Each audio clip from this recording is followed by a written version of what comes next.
Okay. So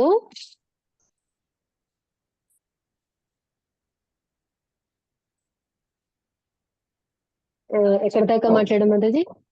ఆ ఇలాంటి పరిస్థితుల్లో ఒక పక్క భీష్మ పితామహుడు, ఒక పక్క ద్రోణాచార్యుడు. ద్రోణాచార్యుడు ఎవరు? ద్రోణాచార్యుడు ఈ అర్జునుడి యొక్క గురువు. అర్జునుడు అంటే ద్రోణాచార్యుడికి చాలా ఇష్టం, తన సొంత కొడుకు కన్నా ఇష్టం అన్నమాట. అందుకే ఎవ్వరికి చెప్పని ఆ విలువిద్యని అర్జునుడికి నేర్పిస్తారు ద్రోణాచార్యుడు. ఓకే. సో అతనికి ఎంతో ఇష్టమైన భీష్మ పితామహుడు, ద్రోణాచార్యుడు, కృపాచార్యుడు తన అయిన వాళ్ళందరి మధ్యన నిలబెట్టాడు కృష్ణుడు. ఓకే. ఇలాంటి సందర్భంలో ఇంకా అర్థం కాదనమాట. ఏం చెయ్యాలి? నేను నా గురువు గారి మీద బాణం వెయ్యాలా? భీష్మ పితామహుడి మీద బాణం వెయ్యాలా? నా పినతండ్రుల మీద బాణం వెయ్యాలా? అంటే అర్జునుడికి అందరూ కనపడిపోతున్నారన్నమాట. తాతయ్యలు కనబడుతున్నారు, పెదనాన్నలు కనబడుతున్నారు, బాబాయిలు కనబడుతున్నారు, మామయ్యలు కనబడుతున్నారు, కొడుకులు కనబడుతున్నారు, మనవళ్ళు కనబడుతున్నారు. ఓకేనా? మనకి ఈ యుద్ధం జరిగే టైంకి అర్జునుడి వయసు 30 40 కాదండి. ఓకే. నేను ఎక్కడో చదివాను, ఇది 100కి దగ్గరలో ఉన్న ఏజ్ అది. కానీ ఆ రోజుల్లో మనకి తెలుసు కదా, వాళ్ళు చాలా ఎక్కువ వాళ్ళు బతికేవాళ్ళు. మనకి 100 ఇయర్స్ ఎలాగైతే కంప్లీట్ అయిపోతుందో వాళ్ళకి 1000 సంవత్సరాలు అలాగనమాట. ఓకే. సో ఆయన ఫుల్ డిప్రెషన్ లోకి వెళ్ళిపోయారనమాట. సో ఎప్పుడైతే వణికిపోతూ ఆయన విల్లును వదిలేయడానికి రెడీగా ఉంటారో, అప్పుడు కృష్ణుడుని శరణాగతి చేస్తారు. అప్పుడు శ్రీకృష్ణ భగవానుడు గురువుగా తన స్థానాన్ని తీసుకొని భగవద్గీతని చెప్తారనమాట. ఓకే. అంటే ఈ భగవద్గీత ఎవరు చదవాలి? ఎవరికి ఈ భగవద్గీత అంటే మన ఆచార్యులు ఏం చెప్తారంటే, ఈ ఈ జీవితంలో మనిషిగా పుట్టిన వాళ్ళు ప్రతిరోజు పోరాడుతూనే ఉంటున్నారు. ఓకే. ఆ పోరాటం రకరకాలుగా ఉంటుంది. కొంతమంది ఆరోగ్య సమస్యలతో పోరాడతారు, కొంతమంది ఆర్థిక సమస్యలతో పోరాడతారు, కొందరు మానసిక సమస్యలతో పోరాడుతూ ఉంటారు, కొంతమంది ఫ్యామిలీ ప్రాబ్లమ్స్ తో పోరాడుతూ ఉంటారు. ఓకే. ఏమీ లేకపోయినా కానీ రేపేమవుతుందో అనే భయంతో కొంతమంది పోరాడుతూ ఉంటారు. మా అందరి పరిస్థితులు కూడా యుద్ధంలో ఉన్నట్టే. ఓకే. కొంతమంది పిల్లల భవిష్యత్తు ఏమైపోతుందో అని భయంతో ఉంటారు. ఓకే. అలా రకరకాల భయాలు, మనలో చాలా భయాలున్నాయి. సో మనందరం అర్జునుడిలాగా పోరాడుతున్న వాళ్ళమే. సో ఎవరైతే ఈ జీవిత పోరాటంలో ఉన్నారో ప్రతి ఒక్కరూ భగవద్గీత వినాలి. ఓకే. ఎందుకు వినడం వల్ల మనకేమొస్తుంది? ఓకే. ఇప్పుడు నేను మహాభారతం మొత్తం చెప్పాను, దానివల్ల మనకేమొస్తుంది? ఇదంతా చెప్పడం వల్ల మనకేమొస్తుందంటే, మనము ఆహ్, ధృతరాష్ట్రుడిని ఆదర్శంగా తీసుకుంటామా? ధర్మరాజుని ఆదర్శంగా తీసుకుంటామా అన్న దాన్ని బట్టి మన జీవితం మారుతుందన్నమాట. కష్టం రాగానే కృష్ణ ఏం చేసినా నీదే దయ అనుకునే ఉంటే మనం మన బతుకు సాగుతుంది. లేదు, ఏడుస్తూ ఉంటే గుడ్డితనంలో కూడా ప్రశాంతత లేని జీవితం ధృతరాష్ట్రుడిది. సో మనకి మహాభారతం లాంటి కథలు, మన సనాతన ధర్మంలో వచ్చే కథలన్నీ ఏం చెప్తాయంటే, వీళ్ళు మంచివాళ్ళు, వీళ్ళు చెడ్డవాళ్ళు అని చెప్పరు. క్యారెక్టరిస్టిక్ ఇచ్చేస్తారనమాట. ధృతరాష్ట్రుడు ఈ సందర్భంలో ఇలా చేశాడు, అదే సందర్భం ధర్మరాజుకొస్తే ధర్మరాజు ఇలా చేశాడు అని చెప్పి వదిలేస్తారు.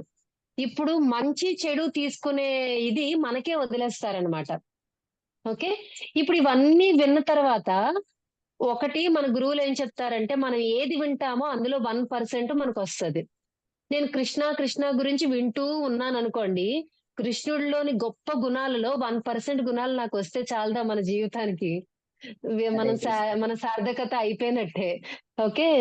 ఇప్పుడు కృష్ణుడి గురించే కాదు, కృష్ణుడి యొక్క భక్తుల గురించి మనం విన్నామనుకోండి, వాళ్ళ నుంచి 1% వచ్చినా మనకి చాలు. ఓకే. సో అలాగా ఈ భగవద్గీత, భాగవతాలు వింటే మనకేమొస్తాయి అంటే, మనలో మంచి ఆలోచనలొస్తాయి, మంచి క్యారెక్టర్ బిల్డ్ అవుతుందనమాట. ఓకే. సో ఇదొకటి. సెకండ్ ఏంటంటే, ఎప్పుడైతే అర్జునుడు విల్లొదిలేసి భయపడిపోయి డిప్రెషన్‌లోకి వెళ్ళిపోయినప్పుడు, కృష్ణుడు భగవద్గీత చెప్పారు. అలాగే మన జీవితంలో ఎప్పుడైతే మనం బాధలు అనుభవించి, ఇంక నా వల్ల కాదు, ఇది నా అంటే మనం తట్టుకునేంత కాదు అని అనిపించినప్పుడు, మనం కూడా కృష్ణకి అలాగే శరణాగతి చేస్తాము. అప్పుడు ఆయన భుజాల మీదకెత్తుకుంటారనమాట. అప్పుడు మనం తేలికైపోతాము. ఓకే. ఎప్పుడైతే భగవంతుడున్నాడు, ఆయన చూసుకుంటారు అని నమ్మి ముందుకెళ్ళగలిగితే, ఆ జీవితం ఆ తర్వాత స్టేజ్ వేరేలాగుంటది. ఇప్పుడు మనం చాలా మందిని చూస్తాం. ఐఐటీ స్టూడెంట్స్‌ని గాని, ఐఎమ్స్‌లో చదివే స్టూడెంట్స్ గాని, ఒక స్టేజ్‌కెళ్ళాక స్ట్రెస్ తట్టుకోలేక సూసైడ్ చేసేసుకుంటున్నారు. ఓకే. ఐఐఎమ్స్‌లో వచ్చే మెయిన్ ట్రబుల్ ఎక్కడొచ్చేస్తదంటే, వాళ్ళు చాలా లక్షలు పెట్టేసి ఐఐటీలో జాయిన్ అయిపోతారు. ఇప్పుడు ప్రొఫెసర్ ఏం చేస్తాడంటే మాట్లాడితే ఫెయిల్ చేసేస్తారనమాట. ఫెయిల్ చేసేస్తే జాబ్ రాదు. అప్పుడు ఈ 50, 60, 70 లక్షల అప్పు కనబడతది. నేను ఇప్పుడు అమ్మా నేను ఫెయిల్ అయిపోయాను. అందువల్ల నా స్టైపెండ్ ఆగిపోయింది. లేకపోతే నాకొచ్చే ఆపర్చునిటీస్ ఆగిపోయాయనుకుంటే, కుటుంబం ఏమనుకుంటది? ఇప్పటిదాకా నన్నేమో ఐఎం స్టూడెంట్ అని గొప్పగా చూసిన వాళ్ళు నన్నేమనుకుంటారో అన్న డిప్రెషన్‌లోకెళ్ళిపోయి పిల్లలు చనిపోతున్నారనమాట. ఓకే. అలా కాకుండా నా కష్టం నేను పడ్డాను. సరే, నాకిది అవ్వలేదా? ఏముంది బయటికెళ్ళి బిజినెస్ పెట్టుకుంటాను. ఇన్నాళ్ళు నన్ను పోషించిన తల్లిదండ్రులు నన్ను నా సామర్థ్యాన్ని అర్థం చేసుకోలేరా? ఆ భగవంతుడు నాకు దారి చూపిస్తాడు అని అనుకోని వెళ్ళిన పిల్లలు ఖచ్చితంగా బయటికి కలర్‌ఫుల్ లైఫ్‌తో బయటకొస్తారు. ఓకే. సో, పిల్లలకి భగవద్గీత నేర్పిస్తే ఏంటంటే, వాళ్ళకి ముందు నుంచే మనం చెప్పేస్తున్నాం. నాయనా నువ్వు చేసేదేం లేదురా బాబు. భగవంతుడు మనకు అవకాశాన్నిస్తున్నాడు. నీకు ఐఐటీ సీట్ ఇచ్చింది భగవంతుడు. నీకు ఐఎన్‌సీ సీట్ ఇచ్చింది భగవంతుడు. రేపొద్దున నీకు ఉద్యోగం ఇవ్వాలా? లేతే నీకొక బిజినెస్‌లో నిన్నొక పెద్ద ఆంత్రప్రెన్యూర్ చేయాలా? భగవంతుడు నీకు చూపిస్తాడు. ఓకే. కాబట్టి నువ్వు జస్ట్ దేవుడి చేతిలో నువ్వొక పనిముట్టువు మాత్రమే. కష్టపడు, కృష్ణకి ఆ ఫలితాన్ని వదిలే అని చిన్నప్పటి నుంచి పిల్లలకి అలవాటు చేసేస్తే, కొండంత దేవుడు కళ్ళ ముందున్నప్పుడు ప్రతి సమస్య చిన్నగానే ఆళ్ళకి కనబడతది. అప్పుడు వాళ్ళెందుకు ఆత్మహత్యలు చేసుకుంటారు? సో, మనం భగవద్గీత పిల్లలకి ఎందుకు నేర్పిస్తే దానివల్ల లాభం ఏంటంటే, వాళ్ళు ముందు మెంటల్లీ చాలా మోరల్ సపోర్ట్ వాళ్ళకందుతుందనమాట. ప్రతి క్షణం తల్లి పక్కనే ఉంటదా? ఏమో వాడు ఏ డిప్రెషన్‌లో ఉండో తల్లికి కాల్ చేస్తాడు. తల్లి ఏదో పనిలో ఉండి ఫోన్ ఎత్తలేదనుకోండి. మా అమ్మ కూడా నాకు ఫోన్ ఎత్తలేదు. మా నాన్న కూడా నాకు ఫోన్ ఎత్తలేదు. ఇప్పుడు తన బాధ చెప్పుకోవడానికి ఎవరు లేరు అన్న ఫీలింగ్‌తో చచ్చిపోయే వాళ్ళు చాలా మంది. ఓకే. ఫారెన్‌లో అలా జరుగుతూ ఉంటాయంట. తల్లిదండ్రులు అవైలబుల్‌గా ఉండరు. పిల్లలు చాలా లోన్‌లీగా వెళ్ళిపోయి డ్రగ్స్‌కి అడిక్ట్ అయిపోవడం, లోన్‌లీగా ఫీల్ అయ్యి సూసైడ్‌లు అటెంప్ట్ చేసుకోవడం ఇలాంటివి జరుగుతూ ఉంటాయి. మన భారతదేశంలో అంతో కొంత తక్కువ సిట్యుయేషన్స్ ఎందుకంటే, పిల్లలు పిల్లలకి చిన్నప్పటి నుంచే అది అలవాటు చేసేసారు తల్లిదండ్రులు. టెంపుల్‌కి తీసుకెళ్ళడం, ఎగ్జామ్స్ వచ్చాయా పద గుడికెళ్దాం. అర్చన చేద్దాం, అభిషేకం చేద్దాం, భగవంతుడు చూసుకుంటాడు అనే ఆ అలవాట్లే పిల్లలకి శ్రీరామ రక్ష. మనమున్నా లేకపోయినా శ్రీకృష్ణ పరమాత్ముడు ఎప్పుడూ వాళ్ళ అంతరాత్మలోనే ఉంటారు.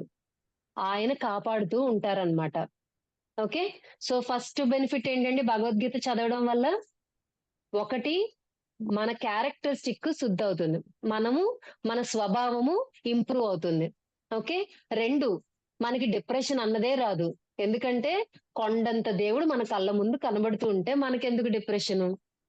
నెక్స్ట్ థర్డ్ వన్ మనం ఎప్పుడు లోన్‌లీగా ఫీల్ అవ్వం. మనకెప్పుడు ఒంటరితనం రాదు. ఒంటరితనం ఎందుకొస్తుంది? ఎప్పుడు భగవంతుడు మనలోనేగా ఉన్నాడు. ఓకే. మనం నవ్వినా చూస్తున్నాడు. మనం ఏడ్చినా చూస్తున్నాడు. మనం ఆయన్ని పట్టించుకున్నా చూస్తున్నాడు. పట్టించుకోకపోయినా చూస్తున్నాడు. ఓకే. మనం ఆయనకి భోగం పెట్టి తిన్నా చూస్తున్నాడు. పెట్టకుండా తిన్నా చూస్తున్నాడు. ఓకే.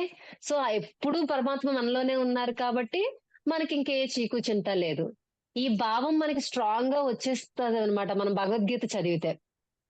ఓకే. సో, ఇవన్నీ మనకి భగవద్గీత వల్ల వచ్చే లాభాలనమాట. ఓకే. నెక్స్ట్ ఇంకొక్క భావం అండి. సారీ నేను ఇంట్రడక్షన్‌కే ఎక్కువ టైం తీసుకుంటున్నాను. ఓకే.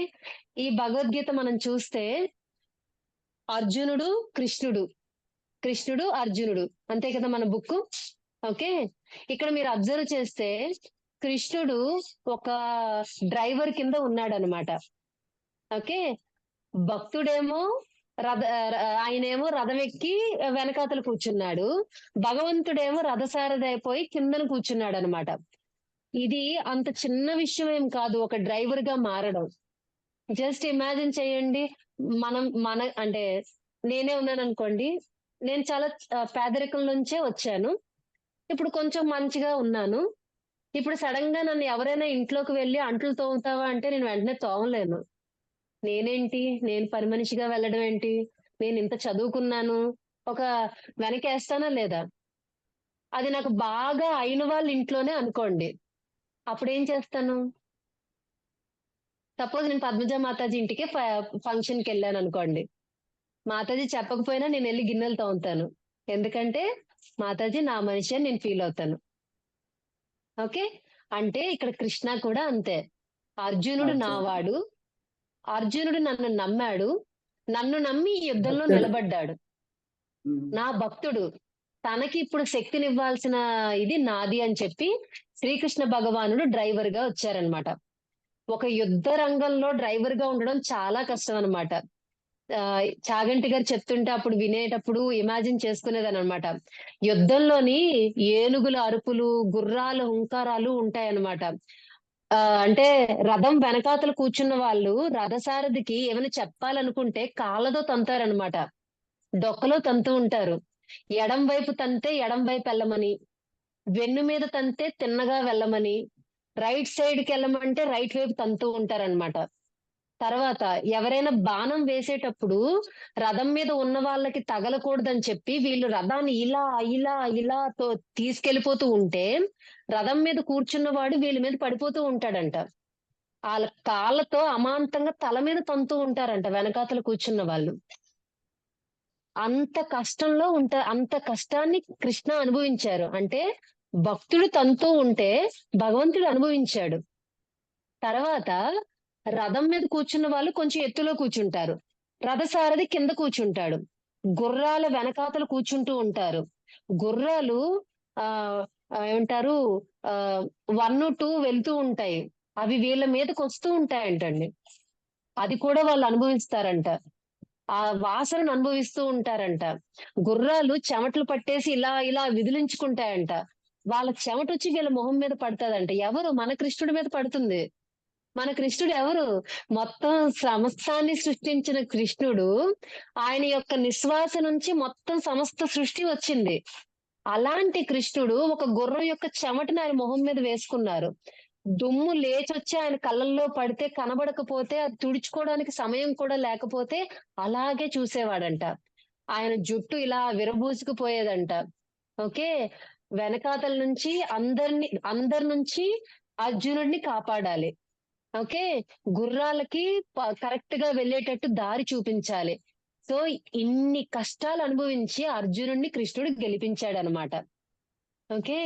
ఎప్పుడైనా ఈ పర్టిక్యులర్ భగవద్గీత పుస్తకంలోని ఇది చూసినప్పుడు మనకి కన్నీళ్లు రావాలంటారండి. చైతన్య మహాప్రభు అదే చెప్తూ ఉంటారు. ఎందుకంటే అంత దేవాది దేవుడేంటి? రథసారథి అవ్వడం ఏంటి? ఇన్ని కష్టాలు అనుభవించడం ఏంటి? ఎందుకయ్యా నీకింత దయ? ఎందుకయ్యా నువ్వింత కిందకి వంగిపోవాలి భక్తుల కోసం? ఓకే. ఒక్కోసారి రథం మీద ఉన్న వాడిని కాపాడడానికి రథసారథి తను బాణాలను గుచ్చించుకుంటారంటండి. ఓకే. తర్వాత ఎవరైనా రథాన్ని ఏమంటారు?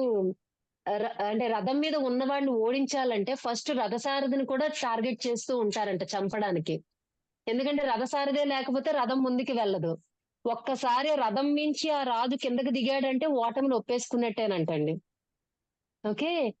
ఇన్నింటిని అనుభవించడానికి కృష్ణుడు ఒప్పుకొని అర్జునుడి కోసం వచ్చారనమాట. సో, మన కృష్ణుడు ఎంత పరమాత్ముడు, ఎంత గొప్పవాడు. ఒక తండ్రి వంగితే ఎంత వంగుతాడో తన పిల్లల గురించి అని చెప్పడానికి భగవద్గీత మనకి ఆ పైన కవర్ లెటర్ చూస్తేనే మనకు అర్థమైపోద్దనమాట. ఓకేనా? సో, చైతన్య మహాప్రభువు ఒకసారి గంగా నది ఒడ్డుకెళ్ళినప్పుడు ఒక చదువురాని వ్యక్తి చేతిలో భగవద్గీత ఉంటదంట. అతన్ని చూసి అందరూ నవ్వుతూ ఉంటారు. ఏమయ్యా నువ్వు భగవద్గీత సరిగ్గా చదవను కూడా చదవలేవు. ఎందుకయ్యా దాన్నెప్పుడు చేతిలో పట్టుకొని అలా బాధపడుతూ ఉంటావంటే, ఆయన కన్నీళ్లు పెట్టుకుంటూ ఉంటాడనమాట. అప్పుడు చైతన్య మహాప్రభువు అడుగుతారు, "ఏమయ్యా నువ్వెందుకయ్యా ఇలా అంటున్నావంటే, నాకు చదవడం రాదండి. గాని మా గురువు గారు భగవద్గీత చదవమన్నారు. అందుకనే నేను నా చేతిలో ఉంచుకున్నాను. కానీ ఎప్పుడు ఈ భగవద్గీత ముట్టుకున్నా, శ్రీకృష్ణుడిని చూస్తే ఏడుపు ఆపుకోలేనండి. ఆయన ఒక రథసారథిగా ఎన్ని కష్టాలు పడుంటారు. ఇంత చిన్న పదవికి ఎందుకండి కృష్ణుడు దిగజారాలి ఒక భక్తుడి గురించి? ఎందుకు అంత భక్త పరాయణుడిగా ఉండాలి నా తండ్రి? అది తలుచుకుంటే నాకు ఏడుపొస్తదని" అన్నప్పుడు, చైతన్య మహాప్రభు అప్పుడు అంటారనమాట, "నిజంగా నువ్వు భగవంతుడిని అర్థం భగవద్గీత చేసుకున్నావు. నీకు భగవద్గీత వచ్చేసింది. భగవద్గీత ఎందుకు చదవాలంటే భగవంతుడి మీద ప్రేమ పెంచుకోవడానికి. ఓకే. నువ్వు భక్తుడిగా అవ్వడానికి. అలా అయ్యి గోలోకానికెళ్ళడానికి నువ్వు ఆల్రెడీ గోలోకానికి వెళ్ళిపోతున్నావని చెప్పి అతన్ని ఆలింగనం చేసుకుంటారనమాట. ఓకే. సో, ఇప్పుడు మనం కూడా ఎప్పుడు భగవద్గీతను పట్టుకున్నా ఈ భావాన్ని మనం క్యారీ చేయాలి. ఓకే. ఇది. తర్వాత ఇంకొక లాస్ట్ పాయింట్. భగవద్గీత అంటే ఏంటి అని కొంతమంది మన ఆచార్యులు ఏం చెప్తున్నారంటే, భగవద్గీత అంటే భగవంతుడు మన కోసం పాడిన పాట. ఆల్రెడీ మీకు చెప్పాను కదా! మొత్తం వేదాల యొక్క సారాన్ని తీసుకొచ్చి భగవంతుడు ఒక కమ్మని గేయాన్ని రాసేసాడు మన గురించి. ఓకే. మీకు భగవంతుడి పట్ల ప్రేమ కావాలన్నా, భక్తుడిగా అవ్వాలన్నా, నిజమైన మనిషిగా మారాలి అనుకున్నా, ఇదిగో నేనిది చెప్తున్నాను. నీ మానవాళందరికీ ఒక మాన్యుయల్ ఇచ్చేస్తున్నానని చెప్పి భగవద్గీత ఇచ్చేశారు. ఓకే. ఇదే కాకుండా ఇంకొకటి కూడా చెప్పారండి మన ఆచార్యులు. వింటే చాలా బాగా అనిపిస్తది. భగవద్గీత అంటే ఏంటంటే, ఒక తండ్రి చాలా ప్రేమగా తనకి దూరంగా ఉన్న తన కొడుకు, కూతురు గురించి రాసిన ప్రేమ లేఖంటండి. ప్రేమతో రాసిన లేఖ. ఓకే. ఆ లేఖలో ఏం రాశారంటే, "నాన్న నువ్వు బాగున్నావని అనుకుంటున్నాను. నువ్వు నా నుంచి చాలా దూరంగా వెళ్ళిపోయావు. నా నుంచి తిరిగి ఎలా రావాలో నువ్వు ప్రయత్నిస్తున్నావు. నీకు ఆసరాగా ఉంటుందని ఈ లెటర్ రాస్తున్నాను. ఈ లెటర్‌లో నువ్వు నన్ను ఎలా చేరుకోవాలో ఆ అడ్రెస్ ఉంది. ఓకే. నేనెక్కడుంటానో నా అడ్రెస్ పెట్టాను. నన్ను చేరుకోవడానికి నువ్వు ట్రైన్ ఎక్కాలా? బస్ ఎక్కాలా? ఏ ట్రైన్ ఎక్కాలి? ఏ టైంకొస్తదో అది కూడా మెన్షన్ చేశాను. ఓకే. నువ్వొక్కడివి రాడానికి భయపడతావేమో! వైష్ణవులు కూడా నీ గురించి పంపిస్తున్నాను. వాళ్ళతో పాటు కలిసొచ్చెయి. ఓకే. మరి వైష్ణవులతో రావాలంటే నీకు కూడా సాంప్రదాయం తెలియాలి కదా! వైష్ణవుల యొక్క సాంప్రదాయం అంటే ఏముండాలి? వాళ్ళ గుణాలెలా ఉండాలో నువ్వు నేర్చుకో అని చెప్పేసి, నీకు అహంకారం ఉండకూడదు, నీకు ద్వేషం ఉండకూడదు, నీకు కామం ఉండకూడదు, క్రోధం ఉండకూడదు. ఇవన్నీ అలవాటు చేసుకో నాయనా. సో, మరి వైష్ణవులు నిన్నెలా గుర్తిస్తారు? నువ్వు నా పేరు తెలుసుకో. అప్పుడు వైష్ణవులు నిన్ను గుర్తిస్తారు. వాళ్ళతో పాటు నిన్ను కూడా తీసుకొచ్చేస్తారు అని చెప్పి మొత్తం ఇన్‌స్ట్రక్షన్స్ అంతా ఈ లేఖలో రాసిచ్చేసారనమాట. ఓకే. సో, ఇది చాలా ప్రేమగా మన తండ్రి మనకి పంపించిన ప్రేమ లేఖ అనమాట. ఓకే. ఇప్పుడు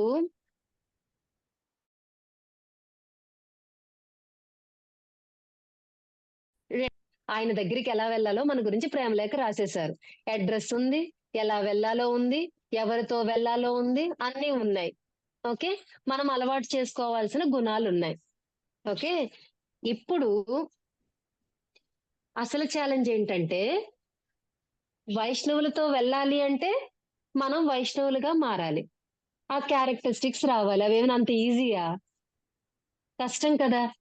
అంత తొందరగా కామం పోతుందా? అంత తొందరగా క్రోధం పోతుందా? అంత తొందరగా క్యారెక్టరిస్టిక్స్ అన్నీ మారిపోతాయా? అయితే అప్పుడు మళ్ళీ భగవానుడు అనుకున్నాడనమాట. ఏంటంటే, భగవద్గీత మాన్యుయల్ రాసాను. బట్ వీళ్ళు నిజంగా నన్ను తలుచుకుంటారా?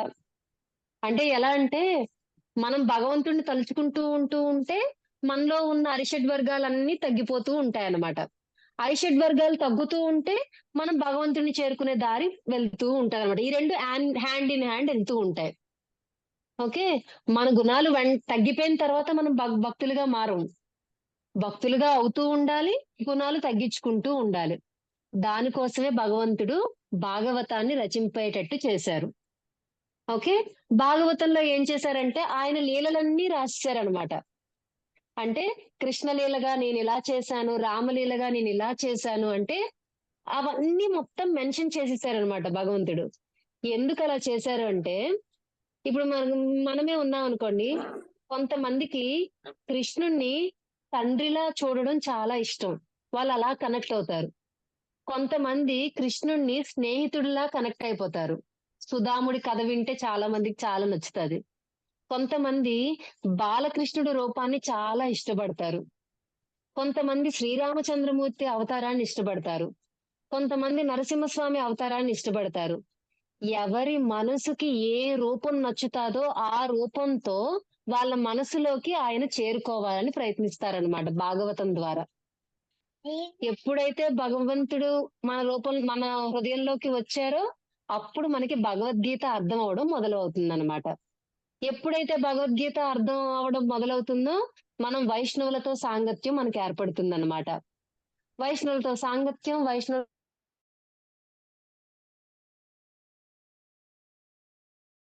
అర్థమవుతుంది. ఫైనల్ గా మనం గోలోకానికి వెళ్ళిపోతాము. ఓకేనా? అందుకే భగవద్గీత, భాగవతం ఎప్పుడు మన లైఫ్ లో ఉండాలి. మనం భక్తులుగా అవడం కాదు, ముందు మామూలు మనుషులుగా అవ్వాలన్నా మనకి ఈ రెండు ఖచ్చితంగా ఉండాలి. ఓకే, సో ఇక్కడతో ఇంట్రడక్షన్ పార్ట్ అయిపోయింది మాతాజీ. సో ఇప్పటికే నేను 3 days చేసేసాను, క్షమించండి. మాతాజీ బాగుంది మాతాజీ, ఇంట్రడక్షన్ ఉండాలి. మాతాజీ చాలా బాగా చెప్తున్నారు. ఏదో కృష్ణదయ మనం అంటే ఇవి చెప్పుకోకపోతే మన ఇంటెన్సిటీ మనకి అర్థం కాదని చెప్పేసి పునాది గట్టిగా ఉండాలి కదా మాతాజీ. సో మనం అయితే రేపటి నుంచి ఇంకా బుక్ రీడింగ్ చదివేద్దాం మాతాజీ. మనకి భగవద్గీత అంటే ఏంటో మనకు ఒక ఐడియా వచ్చేసింది. సో మన హరే కృష్ణ మహామంత్రం వరకు లాస్ట్ టైం చదివాము. ఓకే, ఇప్పుడు దీనికన్నా ముందు భూమిక అని ఒకటి ఉంది మాతాజీ. ఓకే, భూమిక కాదు, ముందు మాట అని ఒకటి ఉంది మాతాజీ. భూమిక తర్వాత ఉపోద్ఘాతానికి ముందు మాట అని ఒకటి ఉందన్నమాట. ఇప్పుడు మనం ఏదైతే చెప్పానో నేను అది వర్డ్స్ రూపంలో ఉంటది. ఓకే, సో ఒకసారి అందరూ ఓపెన్ చేస్తే ఒక్కొక్కరు ఒక్కొక్క పారా చదువుదాం మాతాజీ. ఎవరైతే ఎంతమంది అయితే ఒక్క పేజ్ అయినా కంప్లీట్ చేద్దాం ఈ రోజుకి. పూర్వరంగం అని ఉంది మాతాజీ, అదేనా? అంటే ఒకసారి ఒక్క లైన్ చదవండి మాతాజీ. విస్తారముగా ప్రచురింపబడి పఠింపబడిదైనను అది కాదు మాతాజీ, దాని తర్వాతది చూడండి. ముందు మాట అనేం లేదా? తొలి పలుకు. ఓకే, తొలి పలుకు ఉంది కదా, అందింపబడిన విధంగా మాతాజీ. అవునవును. ఇప్పుడు ఒక్క నిమిషం మాతాజీ.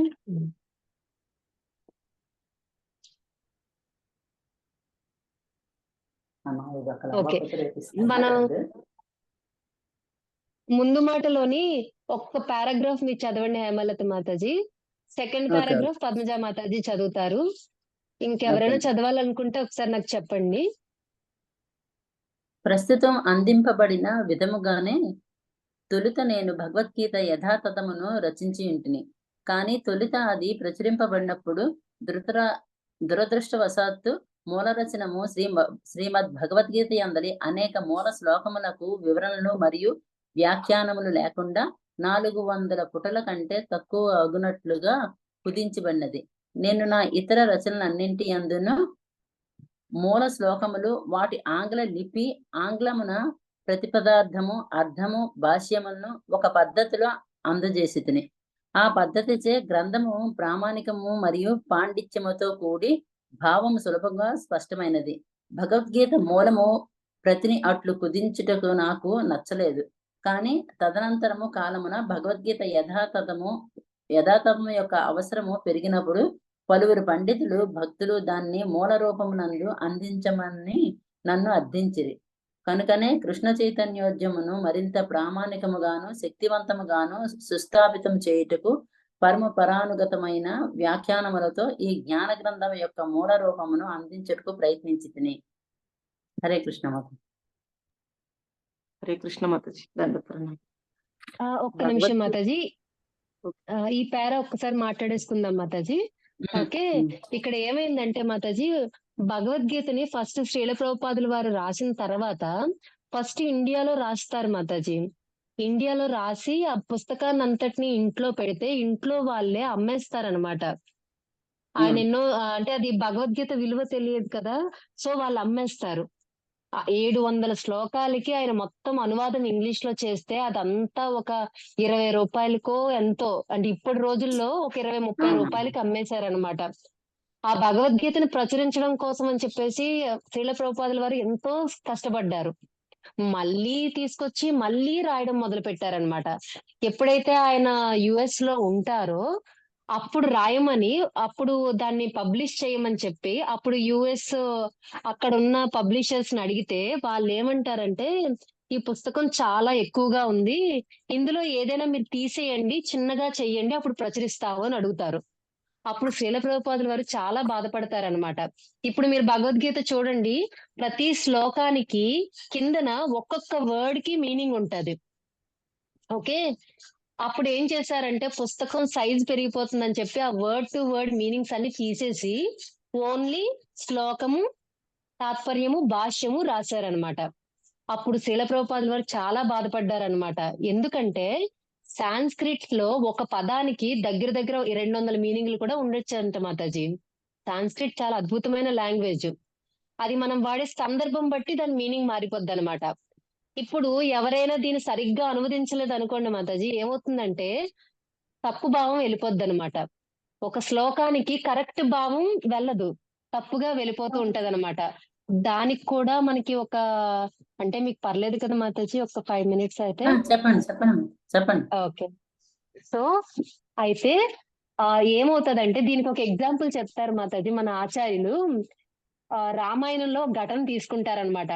రామాయణ ఘటనలో హనుమంతుడు సీతాదేవిని కలిసి వెళ్ళినప్పుడు హనుమంతుడు ఏం చెప్తారంటే, అమ్మ రాముల వారు ఆ ఆ మాంసాహారం తినట్లేదు, మద్యపానం చేయడం లేదు, వేరే ఐ మీన్ సారీ, ఈ 2 విషయాలే, ఆ మద్యపానం తీసుకోవడం లేదు, మాంసాహారం తినట్లేదు తల్లి అని చెప్తారనమాట.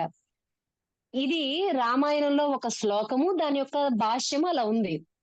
ఎవరైతే దాని మీద లెక్చర్ ఇచ్చే ఒక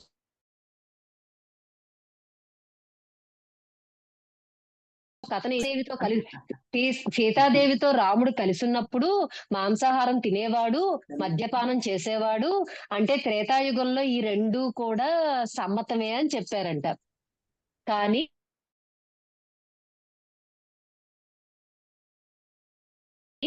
కూర్చొని ఏం చెప్పారంటే అక్కడ హనుమంతుడి యొక్క ఉద్దేశం ఏంటంటే, తల్లి నువ్వు లేనప్పుడు, నువ్వు ఉన్నప్పుడు స్వామివారు ఎలాగైతే మద్యపానం తీసుకోలేదో, మాంసాహారం చెయ్యలేదో, ఇప్పుడు నువ్వు లేని సమయంలో కూడా ఆయన అలాగే ఉన్నారు.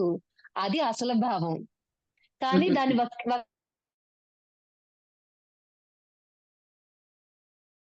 వక్రీకగా తెలియకపోతే మన శ్లోకం యొక్క అర్థం మారిపోతది. సో శ్రీల ప్రభుపాదుల వారు నేను ఎంత కష్టపడ్డానో ఇవన్నీ తీసేయాల్సి వచ్చాయని చెప్పి ఆయన బాధపడ్డారనమాట. కానీ ఆయన భగవద్గీత ప్రచురణలోకి వచ్చిన తర్వాత అవి ఎంతలాగా అమ్ముడిపోయాయంటే మళ్ళీ వాళ్ళే వచ్చి బాబు మాకు కంప్లీట్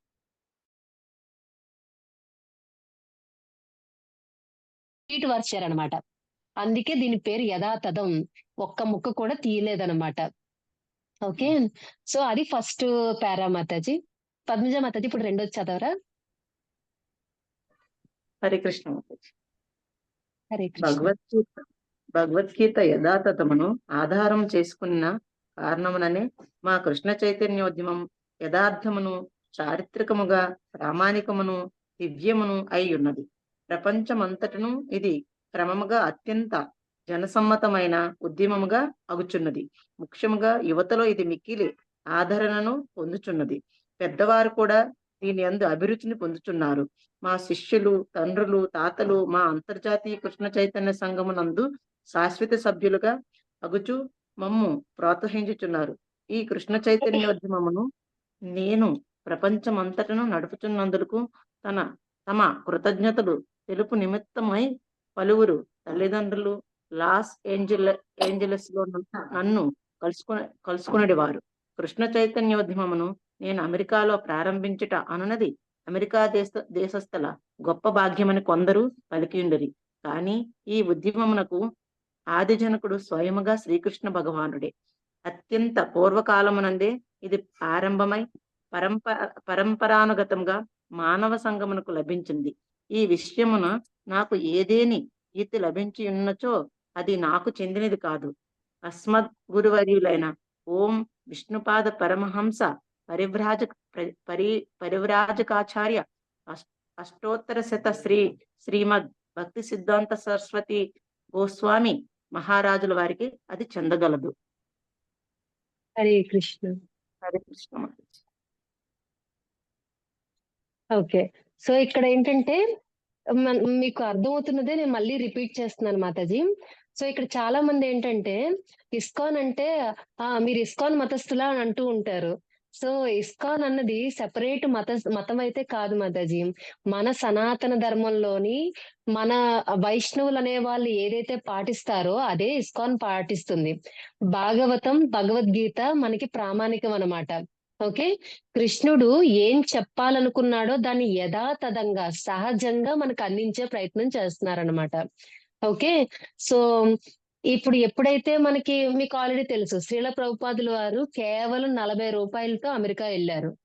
ఓకే. ఆయన దగ్గర ఉన్నవి 4 జతల బట్టలు. ఓకేనా. ఓన్లీ భాగవతము మొదటి స్కందము, రెండో స్కందము, తర్వాత భగవద్గీత, కొన్ని భగవద్గీతలు, కొన్ని ఒక 2-3 భాగవతం సెట్లు పట్టుకొని ఆయన అమెరికాకి వెళ్ళారనమాట. ఆయన చేతిలో ఉండే ఆయుధాలు ఏంటంటే కరతాలు, మృదంగము. ఓకే. ఏమంటారు, ఫుల్ ఎండలో నడుచుకొని వెళ్ళి ఒక షాప్ ముందు కూర్చొని హరే కృష్ణ మహామంత్రాన్ని ఆయన సంకీర్తన చేసేవాళ్ళు. ఆ కృష్ణ నామానికి అట్రాక్ట్ అయ్యి వచ్చి అందరూ ఆయన చుట్టూ చేరేవాళ్ళు అనమాట. అందరికీ ఆ కృష్ణ చైతన్యాన్ని నామం ద్వారా ఫస్ట్ ఇచ్చి, ఆ తర్వాత భగవద్గీతని, భాగవతాన్ని వాళ్ళకి నేర్పించి, ఇది నేను నేర్పిస్తున్నది కాదు, కృష్ణుడు మనకి ఎప్పుడో ఇచ్చిన జ్ఞానం అని చెప్పి అందరికీ ఆయన పంచిన ఇదనమాట.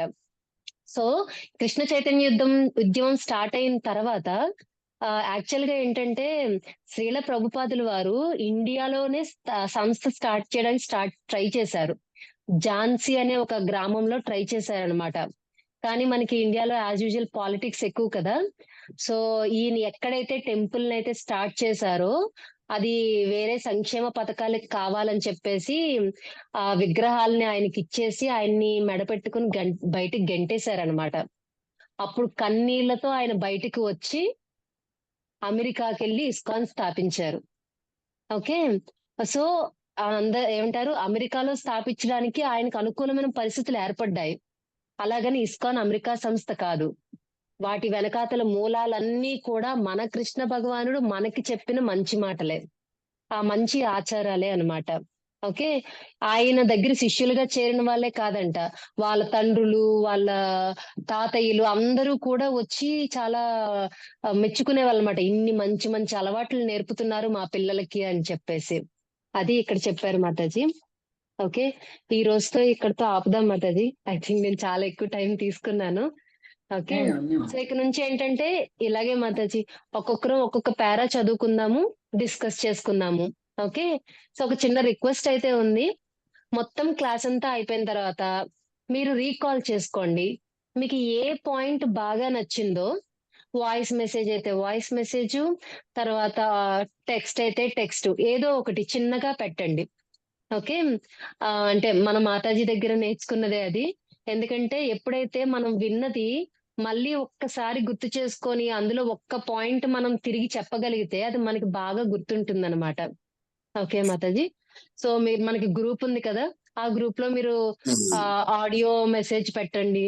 ఏదైనా చిన్నగా ఇది నాకు నచ్చింది, దీని నుంచి నేను ఇది నేర్చుకున్నాను, అలా ఏదో ఒకటి మెన్షన్ చేయండి. ఓకేనా. తను శ్యామల వాళ్ళ బాబు మాతాజీ, అంశు అని చెప్పేసి. సో తను జగన్నాథుడు అంటే చాలా ఇష్టం మాతాజీ తనకి. చాలా బాగా క్లాస్ కూడా వినేస్తున్నాడు, భగవద్గీత క్లాస్ అప్పుడే. హరి బోల్ అంశు. హరి బోల్. హరే కృష్ణ చెప్పు. మొన్న మనతో పాటు మాయాపూర్ వచ్చారనమాట, చాలా బాగా ఎంజాయ్ చేశారు. తనకి చాలా ఏమంటారు పాపం మెడిసిన్స్ వేసుకుంటున్నాడు, అప్పుడే లేచి అన్ని దర్శనాలు చేసేసుకునేవాడు అనమాట. కృష్ణ దయ తన మీద చాలా ఉంది. మీరందరూ కూడా ప్రే చేయండి తన గురించి, తన మంచి ఆరోగ్యం గురించి. ఓకే మాతాజీ మాతాజీ, ఈరోజు ఇక్కడ చెప్పండి మాతాజీ. మాతాజీ రేపు అంటే వర్షం లేకపోతే నాకు అదే కోలాటం క్లాస్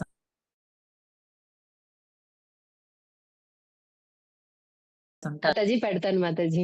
ఓకే, ఒక వీక్లీ హరే వన్సే కృష్ణ. మాతాజీ. హరే కృష్ణ. ఓకే మాతాజీ, ఫాస్ట్ గా నరసింహ ఇది చేసేసుకుందాం మాతాజీ. ఓకే, పద్మజ మాతాజీ మీరేమైనా చేస్తారా? నేను చేయనా? ఇదే చేయండి మాతాజీ.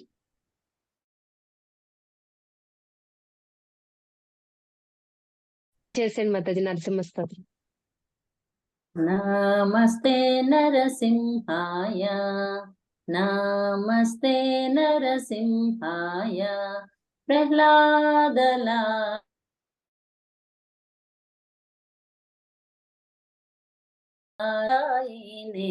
హిరణ్యాకాశీపూర్వచః శిలటంకానకాలాయే ఇతో నరసింహ పరతో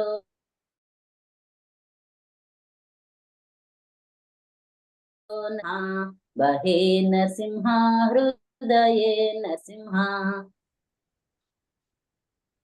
బహే నరసింహ సమధిం శరణం ప్రపద్యే, తవ కర కమలవరే నాకా అద్భుత శృంగా దనిత హిరణ్యకశిపు తను భృంగా కేశవద్రుత నరహరి రూప, జయ జగదీశ హరే,